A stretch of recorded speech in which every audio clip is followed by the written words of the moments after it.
the ones in that bag were much bigger. Okay. They were huge ones there. We can only cut up to 24 inch. Turn it around, Daniel. Watch out.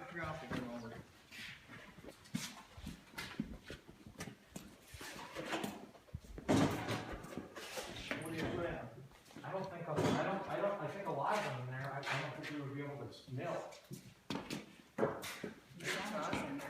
I'm sure we could. The sandwiches in there, Scott. Go Well, ahead. a lot of them in there were huge. Just take one draw with the chainsaw.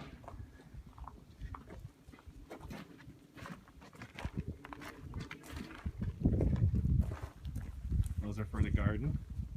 Inside the garage was a chicken coop.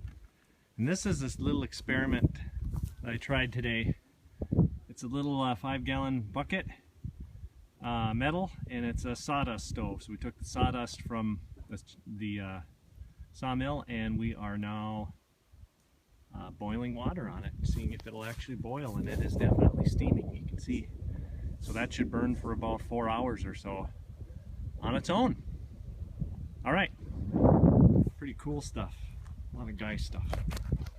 See ya.